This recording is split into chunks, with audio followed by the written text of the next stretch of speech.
Hello and welcome to the Coming of Cage podcast, your Nicolas Cage movie review podcast. I'm one of your hosts, Derek. Your other host, Ryan, is right over that way. It's true. I'm here, and the amount of facial hair we have is overwhelming. You do not need to wipe off your screens. What you're seeing is accurate. Yeah, Um, you can watch us. I don't know if not everyone knows this, that you can see us on YouTube. Derrico Studios is the channel that we're on, or you can just listen. That's fine. that's right. And we're here today to talk about less facial hair of a movie. There is some. There's Uh, some. Episode 94, 96. 94, 94, according to my bingo card. This is 97. I'm sorry. This is episode 97. Did I not update the bingo card correctly? My bingo card says 94, but 97, kick-ass. And that can be wholly blamed on Derek. Yeah, that's my fault. I take 0% of the blame for that. No, it's my fault. But yes, that's the movie we're talking about. It is a movie that is one of my favorites. And if you listen to this podcast, you will certainly learn whether it is one of Derek's favorites.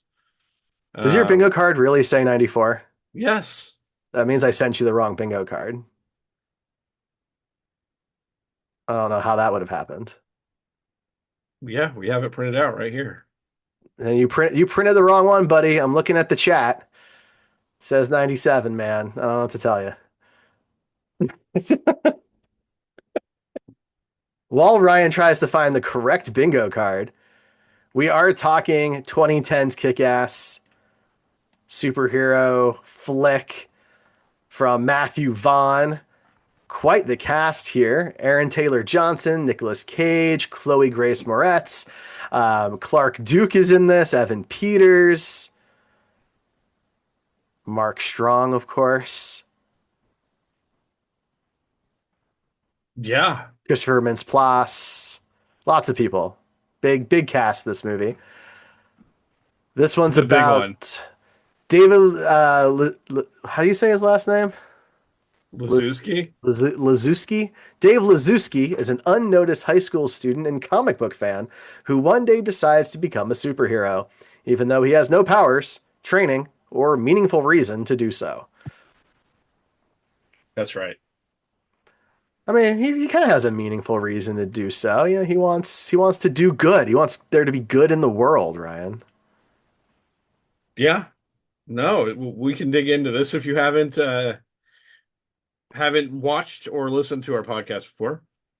I usually take notes throughout the podcast, and we go through those notes, talking about anything interesting or noteworthy, and try and just kind of rehash the plot a little bit. Um, this movie is a product of its time, which is one of the things I love about it. 2010 was a pretty good year for movies. Several of the movies that are referenced in this movie came out in that same year.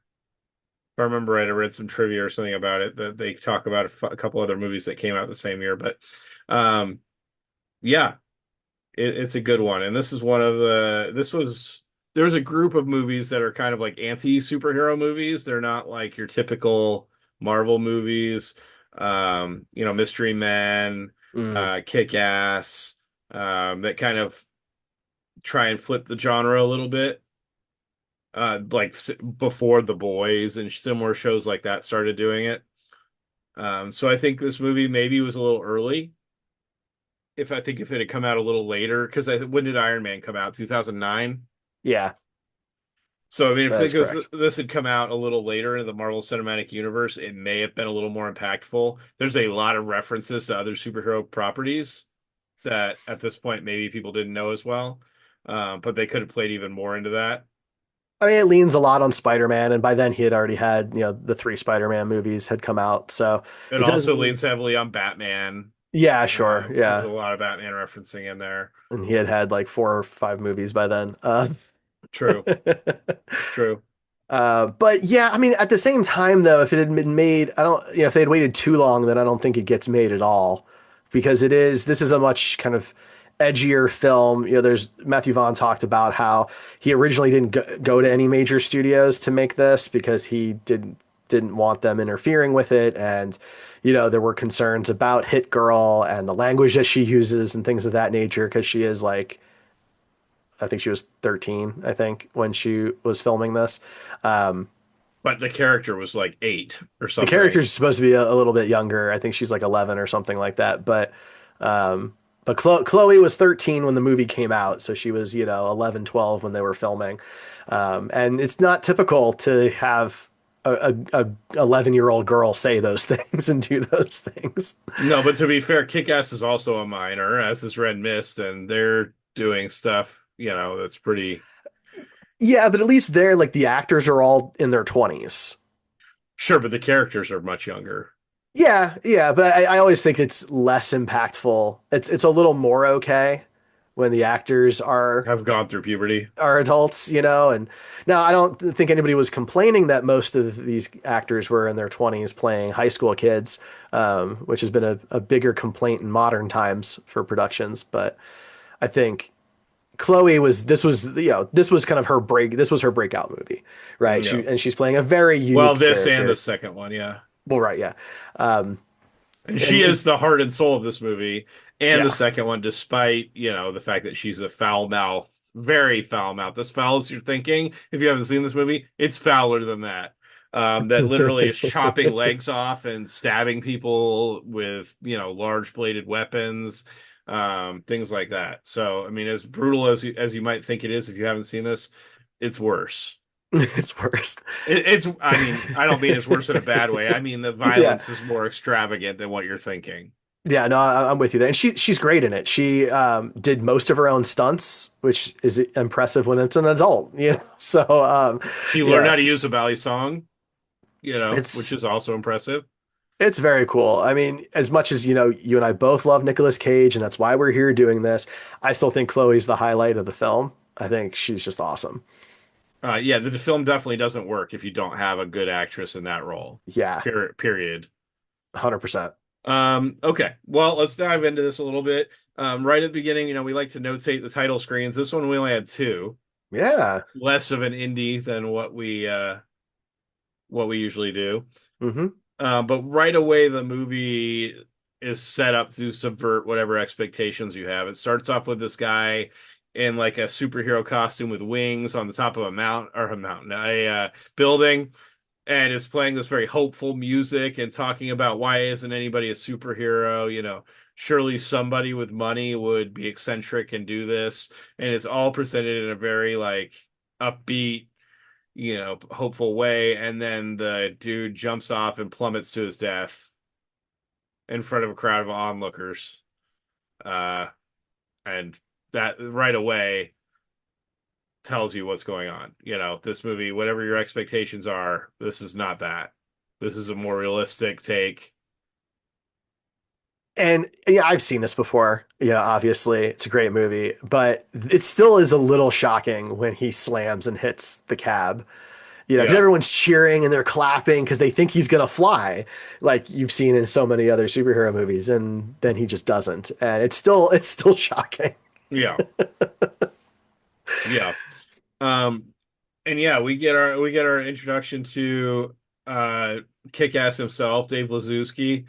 Very young Aaron Taylor Johnson at this point. But because this movie I loved ever since it came out, I've kind of followed his career, and Mm, it's so fun going back and seeing him in this role because as an actor, he's grown so much, and he's played like actual named superheroes in the movies on multiple on the Marvel side now. yeah, And in this movie, this could be debated that this is his breakout movie too, because he really was very young in this movie, and it's fun to watch. He was having fun making it, um, and it shows, I think, in the movie. But yeah, he's very young. He's supposed to be a high school student that is like in the throes of puberty, masturbating to thoughts of his English teacher or history teacher. Um, talking. It's all again. This goes back to this is a product of its period, or its time period. We get the Skype call, and there are cell phones in this, but they're kind of like not what we have today, and MySpace is the thing. MySpace, But yeah. it's funny because even with that stuff going on, it doesn't feel that dated. No, I don't think the movie would change because of modern technologies or anything like that, other than, it'd be all over, I guess, TikTok and Reels, Right. And you know, but the Red Mist wagon would, or was Red Mist mobile, would have like a much more intricate Android Auto or, iPhone setup in it rather than what he has. but it works. I think it's totally fine. Yeah. So yeah, we see him like fantasizing about his English teacher. And then we see him masturbating to some Nat Geo photos, which on our bingo card there is a word one for nudity, so we did get to scratch that off, even though it's debated. I mean, I think it's nudity regardless, but if it's done in that sense of like a Nat Geo, it's a little different. But I Yes, don't, the connotation is certainly different than the original intention for the square, but I do think it still counts. yeah. Um, we get a bunch of references to like different superhero origin stories and how it's not, this is not his origin. So if you came here hoping to see, his parents killed in an alley, which is obviously a reference to Batman, Yep. then you're not going to get that. Instead, we see him sitting at the table with his mom and his dad, eating like a bowl of this universe's Cheerios, and his mom collapsing at the table, like basically her head just falling to the counter or to the table, dying right in front of Yeah. her, which is really sad. It's played to comedic effect, but I mean, if it would be really sad if that happened to you in real life. Um, 100%. and then it shows him like later after the mom dies talking to his dad and is like, does the bee get happier? It seems like he's got a bigger smile or something, like just some meaningless thing, but it's kind of funny the way they frame it. But yeah, it's just basically setting up that he's a high school kid, and it's all done in voiceover, um which later is played to a little with a little bit of meta context that's kind of fun. But um he sits down with his friends at this comic book shop, and which is also a coffee bar, which I want to say Derek and his wife talked about doing this at one point, We did. and I still think it would be a good idea if you could make it work. But it's very popular in this universe. Oh uh yeah, that place is slammed yeah, 24/7. they get coffee and they're reading comic books and meeting women, and it's just a great time. Oh yeah, great Um, time. but while they're sitting there, they're talking about why has no one done this? Why has no one became a superhero? And they have a little bit of a discussion about what makes a superhero versus a regular hero, and like Batman doesn't have any superpowers, but he's still a superhero. Hmm. Um, but that his money is a superpower, and this is kind of a classic nerd chat that Yeah. that anybody who's read comic books has had before. But the everybody in this scene has been in a superhero movie or something. Clark Duke, Evan Peters have all gone on to do much, other things. Both of them were in The Office, first of That's all. true. Yeah. But Evan Peters played Quicksilver in the second round of Fox X-Men films. Hmm. Hmm. Um, Clark Duke has gone on to do a lot of comedy and things like that. So they're both, it's fun to see all these actors so young, before they really were successful. It's also funny because Aaron Taylor Johnson also played Quicksilver Yeah, we've in got the both of them. in the MCU and was killed in the same film he was introduced in. But while they're in there, we see Christopher Mintz-Plasse character come in, Chris D'Amico, and he comes in with this huge bodyguard, Hmm. who's one of my favorite characters in the film. He's just so funny, Oh yeah, yeah, especially he's great. especially towards the end. And these kids are talking about like how they feel bad, or Dave Lazowski is talking about how he feels bad for Chris D'Amico because he can't have any friends or anything like that. And his friends are making fun of him. Oh yeah, it must be so hard. Let me cry a river for him. Well, you can wipe away his tears with $100 bills or whatever. And they're like, Dave should go talk to him. And so Dave gets up to go talk to him, and the bodyguard just steps in front of him and goes, "Fuck off." It's pretty funny. 'Cause- Yeah, well, because he Chris is like he's a big smiling. He's yeah, he's excited that someone's excited. gonna come talk to him. Yeah, and then the bodyguard Maybe if stops that that happens, immediately. he doesn't become a villain. That's true.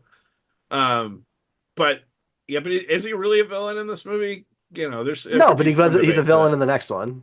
Well, that's true.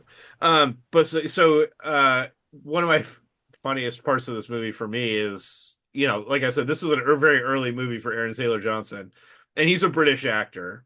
But in this movie, he's doing like kind of an American or like New York kind of accent.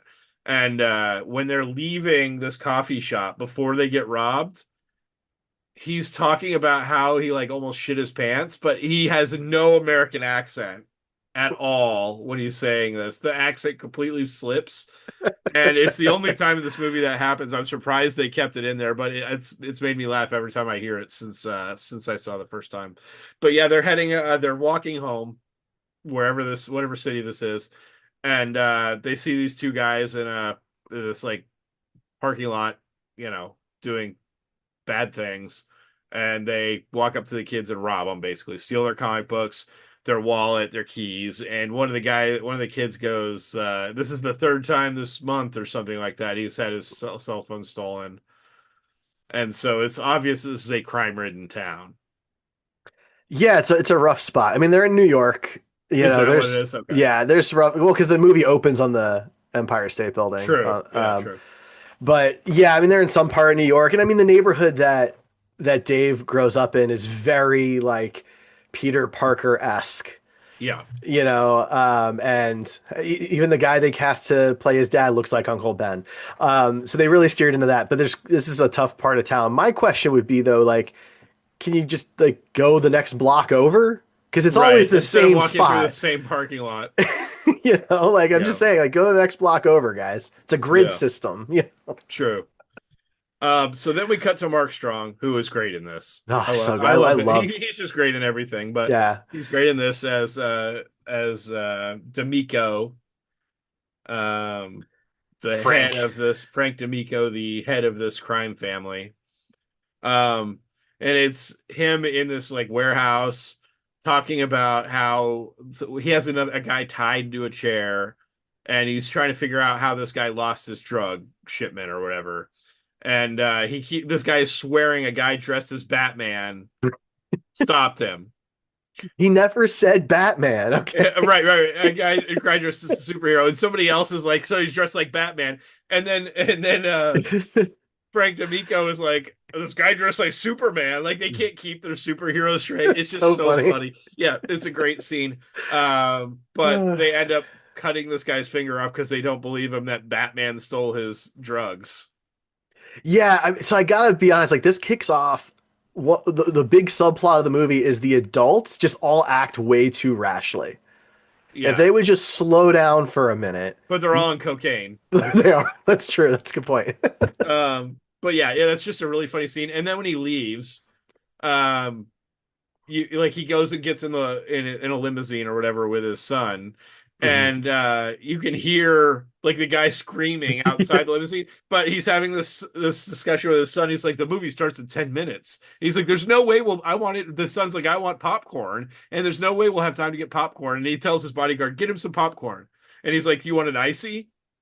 And he's like, I'll take an icy, both flavors, when you mix Mixed. them. Yeah. And a pack of Twizzlers. Like it just goes on a really long time. And the whole time you're hearing like screaming and like bashing and things like that in the background. It's just I think this is why this movie kind of put Matthew Vaughn on the map. He hasn't really lived up to it as much as one would have hoped, but this movie, the way it was directed was really well done. And the actors obviously brought a lot to it too, but the timing in the scene is really funny because it goes on way longer than you think it is about a subject that doesn't matter while somebody is getting beaten up and just destroyed in the background. Yeah, I mean, Matthew Vaughn's, he's done a handful of movies. He really hasn't done that many, but arguably, the other two on the top of the list is the first Kingsman movie, the Right. Kingsman Secret Service, Which was also good. also very, very good, and Stardust, which is a very different kind of movie. He did Those X-Men First Class, didn't he? He did. I don't think that movie's all that amazing. Yeah, it's not as good as this or Kingsman, I don't think. Yeah. And that's, I haven't seen Argyle. In his defense, I haven't had a chance to see Argyle yet. But it wasn't super well reviewed. Yeah. So, but he does have a style that is clear in this, and it's clear in Kingsman, and Mark Strong's obviously in both. Um, and yeah, I think you need someone like Mark Strong to pull off this role because he is the big bad. He is a villain. He's a mob slash drug lord, but he also has to just kind of have these small relatable moments that make you chuckle at this like crazed madman murderer guy. Right. And the way he plays it with his timing has to be on too. And he does a Uh-huh. really good job with that. Yeah, it's very good. So, after that robbery, oh, well, I guess I forgot to mention during the robbery that they look up and see this guy in the window that looks like a very superhero-y type, like a Clark Kent type guy just watching from the window. And he Mm, closes the window while they're getting robbed. And in the voiceover, you hear it like, just be honest with yourself. What would you do if you were in this situation? Would you help or would you just look away? And at this point is when he decides he's gonna be kick-ass now. yeah. He's gonna try and be a hero. He keeps calling himself a superhero, even though they established that that's not what he is. Well, he wants to be a superhero, Right. right? Like that's the thing. But And he this is doesn't have a superpowers. he doesn't have superpowers, but this is a world where there aren't mutants or metahumans or whatever, right? It's just regular people is kind of the idea. But there's a line in there where it's like, superheroes aren't real, but that would be fine if villains weren't either, Right. Which I do right? love that line. There's Yeah, some really good dialogue or really good lines in this movie, and that's definitely one of them. for sure. So he orders this costume on eBay and it just comes perfectly set up for him. It's supposed to be like in the comics, it's like a wetsuit. It Yeah. does not look anything like a wetsuit really in this. But it is an You know, as iconic costume. as cosplayers, that's what happens when you order something online. It shows up, it's perfect. Yeah, exactly. Yeah. No extra modifications needed. Um, but yeah, he puts on the costume and then he says he starts his training and he's like trying to jump across these two buildings. That's his like first goal. Hmm. And he's in the bottom of the alley between the two buildings, like trying to jump across it. And then we cut to him like on the roof, running full speed in like slow motion, like you think he's gonna do it, but then he stops and he's like, "I'm not fucking crazy" or something like that in the voiceover. Um, But again, another very Spider-Man-esque scene, right? There's the one in the first Tobey Maguire movie where he's like learning to do the web slinging and you see his hand trying to figure out the motion and stuff. It's just very reminiscent. yeah, for sure. And like when he's climbing the side of the building in the alley with a spider, Yes. yeah, that very much there. Great scene. Yeah. And then we get introduced to Nick Cage's role in this movie, which Woo. one of my favorite roles of his. It's not the biggest role in the movie, but No. it is one of the most memorable roles in the movie. He gets a chance to, he loves superheroes. Hmm. We've talked about that before. And he gets the chance to play like a subversion to superhero tropes out there and do a very kind of Batman if Batman was a more realistic kind of character that used guns and like did whatever he had to do to solve this problem. Um, but we get introduced to him and he's in the middle of like a I don't know not parking lot but like a field or something. And he's there with Hit Girl, but neither of them are in their costumes. He's in like his Adam West looking like nerdy civilian outfit and Yep. she's in like her typical like 8-year-old girl, pink coat and whatever else. Uh, and he's talking about the velocity of the rounds of this gun that he has, and whatever, and shoots her in the chest, and she goes down, and then she gets that back up. Uh, and he talks about it some more, and he's like, this now you won't feel scared when a junkie pulls a gun on you. And she's like, oh, I wouldn't have felt scared anyway. And he's like, okay, well, let's do 2 more rounds. And she's like, okay, but I want to go bowling and I want ice cream. And he's like, he does this thing with his mustache that I just love where he just strokes it. He does it several times in the movie. He just kind of strokes his mustache and he's like, you got it. No, 2 more rounds, no whining, no complaining. And He you got it. And so good call, baby doll. And, I love that line. It's so good. Yeah. Yeah, he does this like throughout the movie. He'll do this little like one finger stroke on the side of his mustache. It's Yeah. it's so It's so funny. good. I got to imagine he just came up with that. Oh, I'm sure that's like a character choice by him, and I love it. It's just so subtle and nice. But we get like a bunch of shit on our bingo card right away on this one. We get Nick Cage wears glasses. Nick Cage has facial hair. Befriends a Mhm. minor. Which, if you don't count this as befriending a minor because it's his daughter, he also befriends Kick-Ass and Red Mist later in the movie, and Who they're are both minors. minors. Yep. So, and then shoots gun right away, which are all on our bingo card. Yeah. Boom, So, boom, boom, boom. yeah, Just yeah. right there. So yeah, we see these shots of Dave Lazuski like scratching his neck at school, and he clearly has this wetsuit on underneath. He's not even trying to hide it. It does remind me of like if I was a superhero in high school, I would probably be wearing my costume, and I would be like doing that subtly, hoping that somebody notices too, and then and maybe the Mm, rumors start. So like I like kind of liked that it wasn't just interesting. him being like negligent. It was him I hoping somebody might notice. I don't know. I feel like maybe you'd be smoother at that. I think he was just being He because he's kind. certainly wasn't smooth about it. Yeah. That's the thing. Like he's very kind of goofy. You know, like he has great intentions, right? That's the whole point of Kick-Ass. Like he is a good person, but he's goofy about it and he slips up a lot and makes a lot of mistakes and makes some bad choices and things like Yeah. that. You know, so I don't know how intentional that was. Maybe not, but it is funny. But then when he's walking home, he goes to the same place that he got robbed. And this is probably intentional. Yeah. Because he even says, I think in the voiceover that, as any serial killer can tell you, eventually pretending doesn't do it for you anymore. It's a Um, crazy line. It is a crazy line, but yeah. So he sees the guys, and they're like, "What?" They're trying to steal a car, and they're like, "What are you looking at?" And he's like, "Nothing, nothing," and he runs away. And I do love this kind of transition that he goes into when he's kick-ass, and he has another one later. But he like all of a sudden gets more confidence. He goes into the alley, changes into his kick-ass costume, and comes back out with like his arm behind his back, like he's hiding something, and he tells these guys are yelling at him, like laughing at him, and like, what is this, like Halloween or something like that? And he looks like he's kind of nervous, like typical Dave. And then he comes back, and he's like, two piece of shit guys that just jacking somebody's car who probably could barely make the monthly payment. Like he's coming at him pretty hard. But It's a little bit of a long quip. I think he can workshop that a little, but sure, but I liked that you can actually see the transition. I think this and the moment later are what really sealed him as an actor I really enjoy, is mm, like he's able to do this even early in his career. He's able to transition into a believable, you could see when the switch was on. Now he was in kick-ass mode, and he has that confidence because he thinks he's a superhero. And I love that because we all would love to have that level of confidence if we were superheroes like that.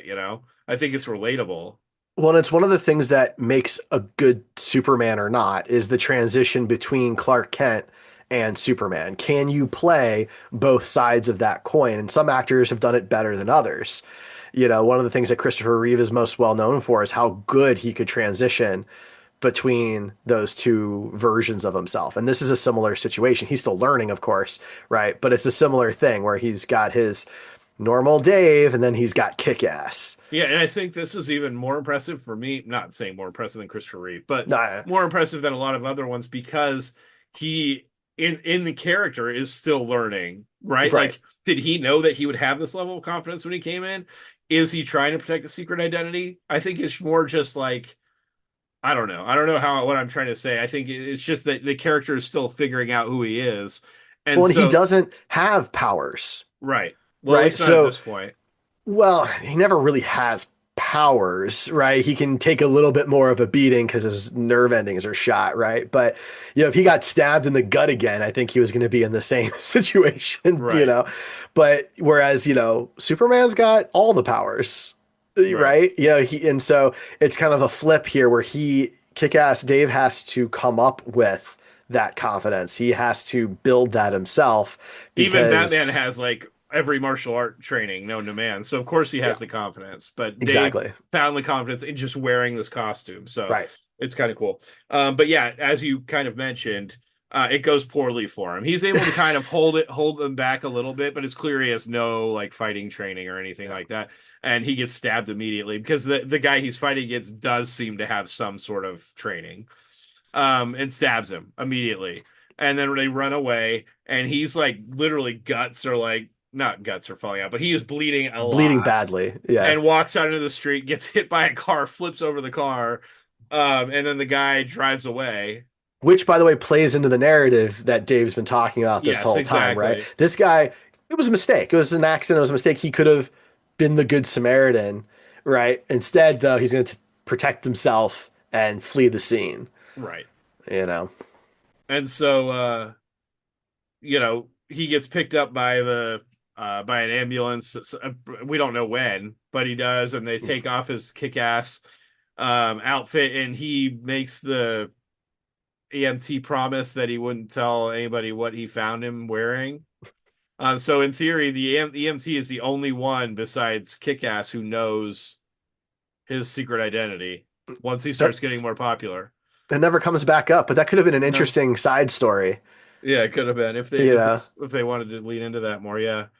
Um, yeah, we do get this cool scene of what you can only really pick up if you've seen the movie before, but they there's some of the Derrico henchmen guys are bringing delivery up to the head of the boss family here, Mark Strong, and you kind of get him walking in the front. He talks to the guy that's in charge of opening the door, and he says, "I'm not allowed to have a gun anymore." Blah blah blah. And so you kind of get that foreshadowing. Okay, this guy is the first guy, and he goes through basically the whole compound. You see him kind of go through the whole compound, and you can see all the different layers of security and everything, which obviously later in the movie comes back because they have to get through all that security to get to him. Hmm. So it's kind of a cool foreshadowing there, giving you kind of the layout of how secure this guy's building is and everything. Um, we get to see the Nick Inhale laugh for the first time, which I love. He's sitting at presumably the bowling alley with Hit Girl, and they talk about her birthday coming up. And she says that she wants to get a puppy and that she wants like a Bratz doll or something like that. And he's like got the shocked look on his face. He's like she's a normal little girl. And then she goes, "I'm just fucking with you, Daddy. I want like Benchmade double bally song or something like that." And he goes, like that's his laugh. Like he does the inhale laugh from like Revenge of the Nerds, and just So, like the smile on his face, the transition. It's a lot of subtlety when he's not in the Big Daddy outfit mhm. um to sell this character, and he just does a great job. I can't get enough of his character in this.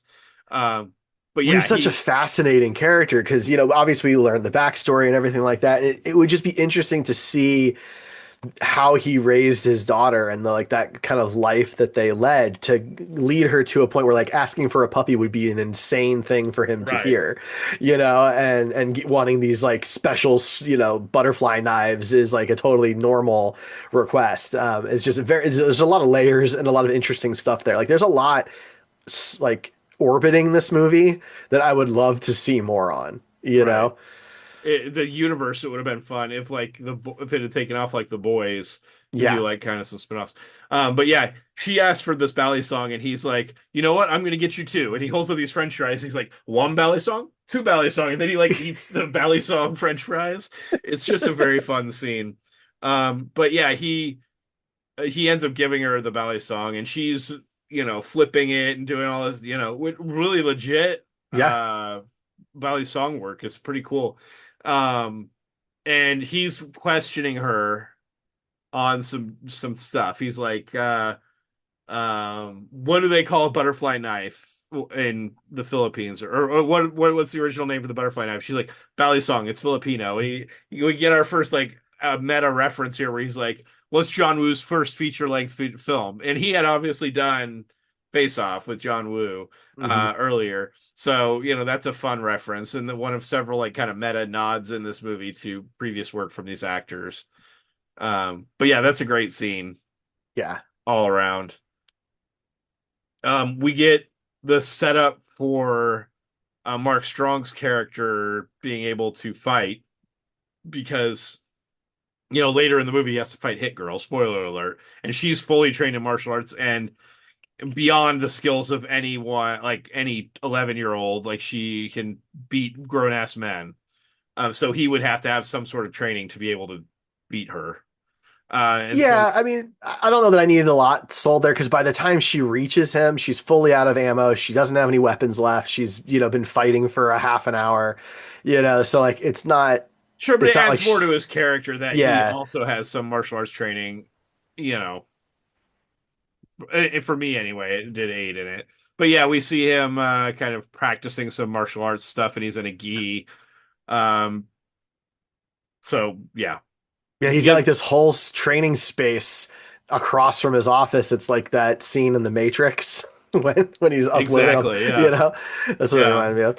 And he gets a call from somebody, and I guess they're going to interrogate the Russian that was dealing with the guy that they were questioning earlier, Yeah, because they had another shipment stolen by some Batman looking guy or something like that. And the guy's calling him and saying, "Well, the equipment that you thought we had here, we don't have, but we have this industrial strength microwave for drying lumber." And he's like, "What makes you think I give a fuck?" And he hangs up. So then it cuts to them at this like lumber factory, basically, with this like full human sized microwave. it's such Um, a ridiculous scene. and their plan is to put this guy in the microwave and set it for 5 minutes and interrogate him while he's in the microwave, hoping to get the answers they want before he dies. Um, Doesn't go well. doesn't go well because they didn't check and see that the glass was pretty well soundproof in there. So the guy is like slowly exploding and boiling from the inside out. It's pretty gross. It's a pretty gross scene, but it's pretty fun. It's gotta be a pretty bad way to die. I'm sure it's not pleasant. Well, I mean, you can Yeah, see him like his brain is boiling inside his body, and it's gnarly. Um, yeah. So we get to Dave, and he's in the hospital, but he's fully healed.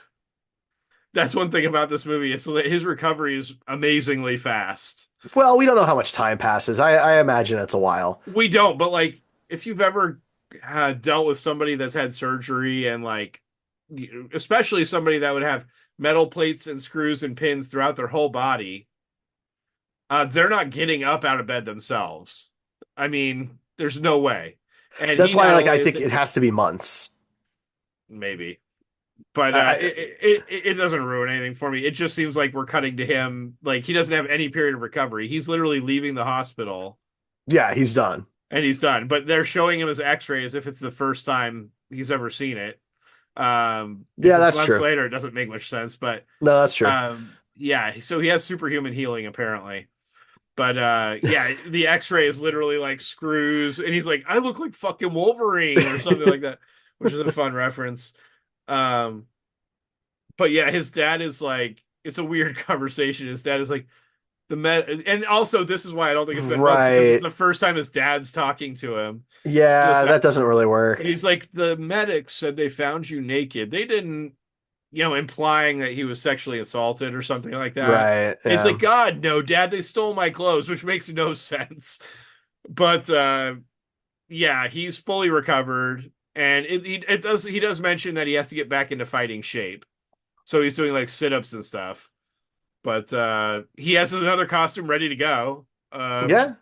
He Some just from bought another one. I Yeah, mean, I guess he just bought another one. didn't seem And like a big deal. this one came with baton holders, apparently. Yeah, how he has money is a little unclear. He doesn't have a job. He has one parent who seems to work kind of crazy hours, Right. so I can't imagine they have like just a lot of money. Yeah. And it's been established so far in this movie that there's this girl, the hot girl at the school named Katie that, Right. he's crushed on, but he's too nerdy for her to pay attention to him. Well, after this happened, apparently there's a rumor going around the school that he's gay. I don't really know Yeah. how that happens. I guess because they think if he's been sexually assaulted, then he's gay. Oh, I didn't take that. I more took it as, well, he's this nerdy kid who's never dated anybody, and so obviously, No, they even flat out said is because the way they found him naked, uh, yeah, I mean, the way this is handled is not good, it's very you 2010s. know. Yeah. Especially the way like Dave the character handles it with Katie, and the way that that's resolved, like it's just very it that is arguably the most unrealistic part of the movie. Yeah. Yeah, but she asks him out on a date and like implies that if he wants to talk about anything that happened, then she's there for him. Um, we do get, I don't remember what the context was, but we do get casual discrimination. I mean, there's a lot. I mean, There's a good amount. This is the first one, I think, when they use the R word for mentally mm, challenged individual. yeah, there's that. There's definitely like homophobic slurs and things of that nature throughout the movie. So yeah, Yeah, and they show him setting up his MySpace page for Kick-Ass, and they talk about how Dave Lazowski has only 34 followers, but Kick-Ass has like 30,000, which is too realistic, you know? It's funny yeah. that that still applies today. Oh, more Uh, than ever. and so he's going out and doing like patrols as Kick-Ass to try and like stop crime or whatever. And he finds this flyer for Mr. Bitey, which is, oh my God, I love that name so much. This cat named Mr. Bitey that's gone missing. But I like this too because this is also a throwback to Superman, right? Yeah. Because there's the trope of Superman rescuing cats from trees and stuff back in like the original Action comic days and stuff like that. So again, it's tying back to these older superhero tropes, and Right. And but just with a playing off twist. it, subverting it a little bit. Yeah. Yeah, So yeah, he's like going up to people on the street dressed as Kick-Ass and going, "Have you seen this cat?" he's No, got the whatever. poster. It's Yeah. so funny. He just took the whole flyer. But then he goes to like this diner, and he sees a cat up on the diner sign. And so he's climbing up the ladder to try and get this cat, but he can't quite get up there. And so he's hanging off the edge. And Mr. Bitey, he's like, Mr. Bitey, Mr. Bitey. And then Mr. Bitey like walks away and he starts to fall. And he's like, fuck you, Mr. Bitey. Which cracks me up every time. It's so funny. And he falls, and when he falls on the ground, a guy running trips over him. Because they keep cutting to this like chase scene that's happening. Right. Yeah. Um, and we get possibly my favorite scene from the movie. Mm. Um, where it's really where we see him. I mentioned earlier we saw him like with this confidence coming into Kick-Ass, but then that's kind of shaken a bit with what happens. But now we see him really come into his own, and it's also fun just because of the technology at the time and the videos and YouTube and everything because it was all Yeah. so new. But this guy trips over him, and these other three guys come in and just start beating the shit out of him. Hmm. And Kick-Ass sees this and he's like, no. And so he runs over and starts trying to fight these guys, and he's getting his ass kicked. And he sees this kid and he's like, call 911. And instead of calling 911, this kid just starts filming. And well, he goes inside and he's like, there's a dude dressed as a superhero fighting a bunch of dudes. It's fucking awesome. And so he runs out, um, or he runs to the window and he's like videoing with his phone, like one of the old flip phones with like 240p video or whatever. Yeah. Good times. Um, and yeah, they're all videotaping it, and he's just getting his ass kicked, but he's holding his own enough to where like he can protect this guy. And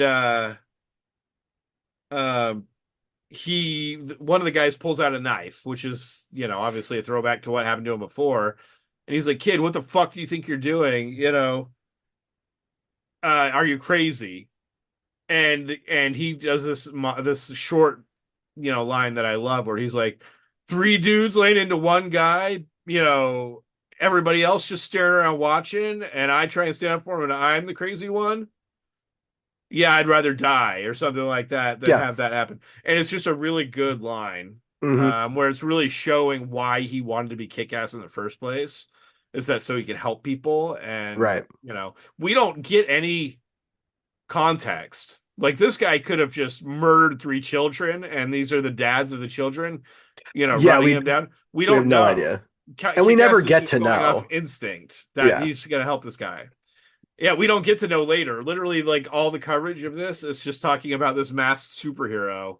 Hmm. And it's gets 30 million views on YouTube or whatever, and all the news stations are like, "Do you know this guy? We want to interview him," and whatever else. But Hit Girl and Big Daddy are sitting, in their house or whatever, and she's like, "Have you seen this guy? He's actually pretty good." And he's like, huh, he should call himself ass kick instead. He does like the weird inhale laugh. It's just So funny. it's so funny. And he calls him ass kick, He does. which is so funny. Well, and Um, Nick, when he's in costume, he does this whole Adam West impersonation, yeah, essentially. Adam West when he's playing Batman Right. has a very specific like Cadence. intonation and cadence to the way he speaks. And yeah, Nick does that and just fucking nails it, It's so honestly. It's good. crazy. Yeah. And we get the setup for like the meeting of Big Daddy and Hit Girl and Kick Ass in this Hmm. next scene because he's sitting and talking to Katie. And Katie's like, she's not really into superheroes. She likes comics, but she doesn't really like that kind of comic. And he asks her what she thinks of Kick Ass, and she's like, well, I'm thinking of messaging his page because I volunteer at this charity, and there's this guy Razul that comes in there, and he won't leave me alone. And so Dave is obviously like, fuck yeah, I'm going to take care of this problem for this hot chick that's hanging out with me because she thinks I'm gay. Um, Uh,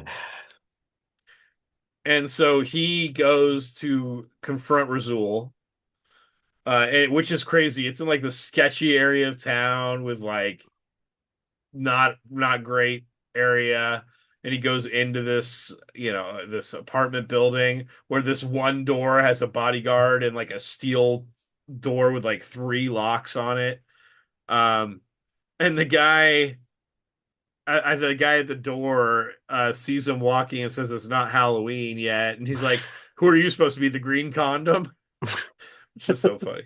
But he's like, "I'm here to see Razul. I have a message from Katie or something like that." And so they let him in for some reason. for some reason. I mean, I think that they're like, "Well, what threat could this guy possibly be?" Probably. Yeah. And so he goes in and asks for Razul, and this chick that's in there is like, "I'm Razul. Can't you tell my giant titties?" And he's like in a like 16-year-old trance looking at the boobies. Dave's got a Uh, thing for boobs, man. yeah, he's a boob guy. Well, I mean, he's a hormonal teenager. I think most guys would have a similar reaction. Uh, but uh the real Razul is he says he's got a message from Katie, and then one of the guys is like, Katie, and then he knows her last name, Katie, whatever her last name is, Doma or whatever. And he's like, oh, so you're Razul. And he's like, you this is where his confidence kind of seems to come back again. He's like, I as long as you leave Katie alone, everything's gonna be okay. And he's like, what the fuck do you mean everything's gonna be okay? He's like, I won't have to come back here and break both your legs. Ridiculous. And I mean, Razul is he's like, surrounded at yeah, this there's like point, eight guys in this room, and they're all pretty big compared to him, and they have several weapons and things like that. but nobody has a gun, Nobody has a gun. It's which all I find just, unlikely. or maybe they have guns, they just don't use them in this They're for show. They're show instance, guns, or they're just like not shooting up this apartment. I I guess. don't know. But But in any case, he has two of his guys like grab kick ass, and when he does that, when they do that, he shoots Razul in the face with a taser. it's pretty funny. Which is pretty funny, yeah. And then Razul grabs a giant knife and is getting ready to gut kick ass. And then Hit Girl comes like flying through the window with like a double bladed naginata of some kind. There's probably some sort of real name for that weapon, but I don't know what it is. And I'm pretty familiar with that kind of weaponry. But it's definitely shorter than like a full size naginata. It's more It's a like a kid size. like a kid Yeah. sized staff with Junior. like large blades on either end, and it comes apart in the middle, sort of like Kali sticks. But Maybe it was yeah, custom made for her, you know. we get this great. And tell me, I know when we decided we were watching this movie, when it came up on our wheel, I told you to pay extra attention to the soundtrack. Did you enjoy the soundtrack from this movie? Oh yeah, it's very fun. I love it. When she Yeah, it's comes in and great. she starts killing all these guys, chopping their legs off, and it's like la, la, la, la, la, la, la, la. Like it's just a very like young girl kind of song. It's pretty great. Well, because what's alluded to later when we meet the meet Big Daddy's partner, and everything like that. Like this has been done as like a game for Hit Girl, and because she is still a kid, so it's all done kind of in this fantasy sort of way to keep her like on board and interested in all of that. And the music plays into that, I for think, sure. is a key piece. Yeah, but she's like every time she does something really gruesome, she just looks over at Kick-Ass and smiles, and he's just absolutely horrified. Terrified. Yeah, he realizes he's way in over his head here. I Yep. mean, she's just slicing limbs off. She's stabbing people. A guy comes out with a butterfly knife and starts doing some moves with it. And she's like, "Oh, hey, I got one of those too." And she stabs this Naginata into the dead body to hold it in place. And then she pulls hers out and starts doing a bunch of stuff, and then slings it at the guy and kills him. But yeah, I mean, it's just a crazy scene. And Yeah. she saves Kick-Ass, but when she's saving him, she grabs all the money and throws it into a bag and tells Hmm. him, and he starts to leave and go through the front door. And she's like, "Oh, you can't go through the front door anymore, asshole." And she's like, "We got to go through the fire exit." And so by the time he gets to the fire exit, she's like 5 levels above him. And they get on the roof, and he sees Big Daddy. Well, Big Daddy saved her. She was Yeah. got a little cocky, and someone was sneaking up behind her with a knife, and he snipes the person from across the street. Hmm. But this is when Dave sees him for the first time. He's on the roof, and she's like, "Come on!" And she runs and jumps across this alley, which is kind of a throwback to what his training was before. But he refuses to do that. But him and Mick Girl do like this so choreographed to rappel off either opposite sides of this fire escape on this building across the street. It's so great, so comic booky. Yeah. Um, I could see something like that in Batman Beyond or like Batman the Animated Series or something, like Totally. Batman and Robin on either side, just probably not. But yeah, I guess he decides to just go all the way down the fire exit and leave. Yeah. Uh, Very slowly. and he gets home and he's like had this traumatic experience. He's realizing that he's nothing. Like he can't do anything. Well, because Like again, he hasn't with his had any girlfriend. formal training at all. Not even like any basic martial arts it's not like he's even taken a karate class, right? This dude he bought a costume and has a couple of sticks. Right. And so we find out we get a scene with Frank D'Amico, where he's saying that Razul was one of his dealers and that he had heard that Kick-Ass killed all his men Hmm. here. Which as Well, an because he's audience, we know there's no way Kick-Ass could have done that. but he's But convinced that it's Kick-Ass because he doesn't believe it's Batman, right, right? And so it must be this Kick-Ass guy. And again, this goes back to like some of the adults just need to slow down for a second, do a little bit of due diligence, and right. save yourself a huge headache. And he has this guy that he pays off in the police department where he's like, "Can you need to take care of this guy for me?" And the guy's like, "That's not my job, dude. I'm here to like get your guys out of jail. That's it." That's it. That's what I'm here Yeah. for. Um, but then Hit Girl and Big Daddy show up to uh Dave's house while he's sleeping, and they wake him up, and this is when Big Daddy calls him ass kick again. But they talk about how his taser throws out this bundle of shit that can be easily traced back to him. Hmm. And this is we get to hear the Adam West impression in full glory. He's like, "I rerouted your IP address. You were far too easy to trace," or something like that. And he's like, "Oh my god, I hadn't even thought of that. Thank you." And he tries to take the bundle of stuff from the taser back. And Hit Girl says, "No, we're gonna hold on to this as a insurance Insurance. It's an insurance policy." policy. Yeah. Yeah. And they're like, he's like, I think I'm gonna give this whole thing up. You guys are real superheroes. I'm nothing. And they were like, "That's a shame. You had potential. If you need anything, you can contact us." And he goes, "How can I contact you?" And Hit Girl's like, "You can contact the mayor. He has a symbol. It's in the shape of a giant dick." And and he's and Big Daddy's like, "Put your page on vacation mode," which is a thing you could do on MySpace back in the day. And I had totally forgotten and you could do that. we'll send you a message. And so yeah, that's set obviously foreshadowing what happens later. Um, but then we get Katie and Dave having a tanning date where Dave is like rubbing tanning oil all over Katie. They're both like shirtless. He's in like tidy whities and she's got no top on or anything, and he's just rubbing this all over.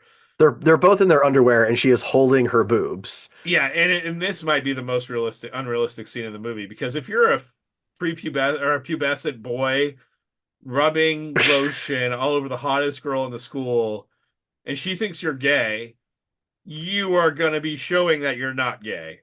Well, There's clearly no she's way. it's that's why she's facing the other way. Yeah, there she would probably feel it with as close as he was getting to her. I mean, Look, this whole storyline is definitely problematic, and it's resolved in an equally problematic way. at the time this was released, it was less problematic. It was more accepted. It's still not okay, but it was something that wasn't that crazy in 2010. I'm not saying it's Um, crazy, as it's not good. right. Um, but yeah, we see this cop that we haven't really gotten an intro from going into Big Daddy's and hit girl's apartment. Well, they have like a secret bunker inside their apartment that just has guns all over the wall and weaponry. And he goes over to the desk where he clearly Big Daddy is an artist. Yeah, He's been painting pictures of all his enemies to hang on his wall. But apparently, he also created a full comic book featuring of him their and whole Nicolas. backstory. Yeah, which is very convenient for plot elements. But it's actually pretty cool the way they show the backstory. I mean, I'm willing to forgive it because it's a cool thing that Yeah, we haven't seen that happen in any other movies, really. it's a nice way to do exposition without just someone talking.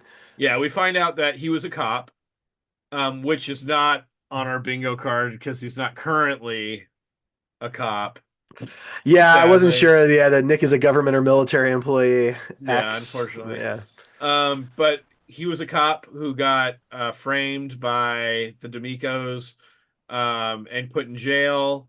And so in jail, he decided he was going to get back into it at any means necessary and started training. And while he was in there, his wife couldn't handle being alone and she overdosed on pills, but her daughter was still born. And so when he got out of jail, he was super jacked and like Con Air. yeah, like Con Air, wearing the white tank top and everything. And he started training Hit Girl essentially, and and this is when he Big Daddy walks in and interrupts the comic book reading, um, and he says that he's made it a game for her, and the other cop was his partner before, I guess, and accuses him of he took care of Mindy, Hit Hmm. Girl, before he got out of jail, and he hasn't really been allowed to see her since he got back out of jail. And he says he turned this into a game, and the guy's like, "Well, you're robbing her of her childhood." And he says, "I'm not robbing her of her childhood. Frank D'Amico is robbing her of her childhood," which is, you know, he obviously has some mental illness there. Yeah, yeah. I mean, revenge can be an all-consuming thing, right? That's kind of the point of Big Daddy. Yeah. And so D'Amico has put a hit out on Kick-Ass, all his men, and he had just happens to be driving around and there's a Kick-Ass impersonator like walking down the street, but he doesn't know it's an impersonator. And so he goes into this alley and just brutally kills this guy and or kills the impersonator and then kills a civilian that just happened to walk in. And I thought at this point you could definitely there's a lot of casual murder in this, but you could definitely check off the casual murder box um, on this one. But yeah, then he finds out that it wasn't Kick-Ass because it's in the newspaper that a Kick-Ass birthday party guy, a guy that was going to a Kick-Ass themed birthday party, was killed. And this is a great scene with Mark Strong because he's like, "Daddy, I want a Kick-Ass themed birthday party," and he pours some like cocaine on the desk and he snorts it. And his son walks in and he's like, "Whoa, whoa!" And he like covers up the cocaine and everything. It's so funny. Mark Strong plays it so well. But uh Chris D'Amico, the son, walks in and he's like he overheard it. He's like, "Dad, I know how I can get Kick-Ass for you." And he's like, "How?" And so he's like, "I need this list of stuff." And he hands him this list of stuff. He's like, "And you might have to screw somebody over." And he's like, "What about Paul?" And he's like, Paul. And he's like, okay, no, not Paul. What about Tony? And they're like, Oh, Tony. Tony, yeah. And then the next scene is like, gangster Tony, apprehended after anonymous phone call or whatever. It's so funny. Um, I mean, yeah, that's where like I think you could argue that Chris, while he's not the villain, is certainly a bad guy. But see, he just wants to be a superhero like Kick-Ass because it's established from the beginning that he's into superhero comics. You know, he wants all these things. He sees Kick-Ass and he's defended Kick-Ass to his dad at this point in the movie, Yeah, and but he also wants his dad's crime business, though. he does. But I think this he sees this as an opportunity to do potentially both. Hmm. Maybe he just wants to be closer to his dad, and be regardless. The way to do that is through the business, and So, neither of us can fault somebody for wanting to be closer to their dad. no, You that's know, true. So he's just as a young man, he's the flawed anti-hero. probably. Yeah, I mean, Mark Strong is the villain for Yeah, sure. oh sure, yeah, Um, but yeah, we get a scene of the cafe comic book shop now, and they have like all these knockoff Kick-Ass costumes, and all the yeah. mugs say Kick-Ass. This place is fully leaned into the Kick-Ass thing, and it's paying off for them. Hmm. Um, and Kick-Ass gets a message on his MySpace from Red Mist, and we had just while they were in that cafe, we had just seen Red Mist on the news because when they screwed over Tony, they gave Red Mist credit, and that's how they got him out there so that Kick-Ass would know who he was. And Right. it's funny because the girl Katie that he's hanging out with is like, I don't know, I just think Red Mist is hotter. He's got a better body. Which is funny because that Christopher Mintz-Plasse is like a skinny little twig, and Aaron Taylor Johnson, even in this when he's supposed to be nerdy, was pretty decently sized. Like he was He's a not. bigger guy, Yeah, yeah. he just has a larger frame. And But then he she's doesn't want like, like he's also doesn't want to tell anybody he's kick-ass. He also doesn't want Katie to know that he's not gay. And so like, does this qualify as an awkward diner scene? it's not really a diner, so I I mean, don't there know. it's like a bar, but no. I wouldn't put it as that, but if that's the difference between getting a bingo and not getting a bingo, we can talk about it during our bingo segment. But yeah, she's like, I think it's the cape. I really dig the cape. I take the cape. And so the next scene, we get like the opera version, like Phantom of the Opera version of Oh, Kick-Ass, where he somehow had the exact matching material to make a cape out of that he doesn't even use, but he's trying it on. It's just such a funny scene. it's so funny. But the thing is, though, like it's so ingrained in my head. All I could think of was The Incredibles. Oh yeah, Yeah, yeah. and No then no capes. capes. Yeah. Yeah. But his costume is kind of awkward without the cape because it he has all this like red or this yellow like Hmm. highlights on the front, but then when you look at the back, there's nothing. It's literally just like a green Yeah. suit. So from the back, it does look weird. I understand why Batman would use a cape or something because it covers what your back looks like, or like Mando. If you see a Mando without the cape, it's not nearly as impressive from behind. Um, so yeah, that's a That must be the problem with my cosplay. I didn't have the cape. exactly. That was it. Um, so while he's trying on this cape, he gets a message from Red Mist saying he wants to meet up, and obviously he knows who Red Mist is now. And so he's like waiting in this alley, like kicking and punching the air or whatever. And Red Mist shows up. He's like, kick ass. And he's like standing there in a heroic pose. And as soon as Kick Ass notices what he's doing, he also stands in a heroic pose. It's It's so so ridiculous. ridiculous. Yeah. They're both Um, so funny. but then he's like, I got to show you this. Let's come with me around the corner. And he has this like tricked out red Mustang with nitrous purge and like all this stuff in it. It was presumably Tony's, and they just like repainted it to be the Mistmobile. I don't Um, know that it was Tony's. They might have just bought it. maybe, I think the but Tony bit was throwing him under the bus and getting him arrested. maybe. I You just think know, it's funnier to think that they also took his they just car. also took his car. Fun fact: Matthew Vaughn got to take the car. The Mistmobile. That was his payment. Was the Mistmobile. Wow. That's So not very much payment. that's what he wanted. That's what he asked for.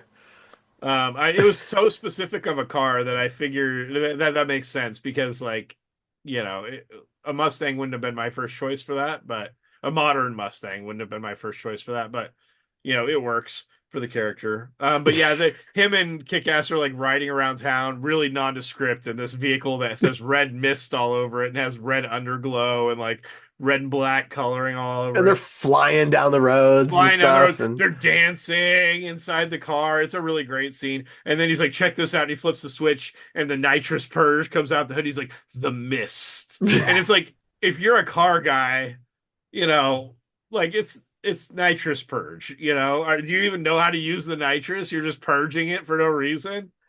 Maybe it's not. Maybe it's really just like a mist tank under the hood. I mean, maybe, but cars that are doing nitrous purges, it looks exactly like that. Yeah, fair Um, enough. but anyway, he's like, "Do you want to go check out? I got this call from this girl that says her boyfriend's or says this creepy guy's been following her around. You want to go check it out?" And Kick-Ass is like, "Yeah," and you get this sense of something's weird because he already had a text ready to go on his phone and hits the send button, but Kick-Ass doesn't notice this. And so he heads to this lumber mill where we saw the guy get microwaved earlier. And when they get there, everything's on fire. Hmm. He like parks the Mistmobile in the middle of the road when he sees this Yeah. and runs in, and he's like, "People might be alive in there," but Red Mist isn't. Kick-Ass is like, "What the fuck are you doing?" And he runs in there. He kind of has lost some of his confidence in this moment because he knows that this is not a good idea. He's not prepared for this. Hmm. But he goes in there and they start to realize that these people were not burned alive or like smoke inhalation. They were killed before this fire started. Yep.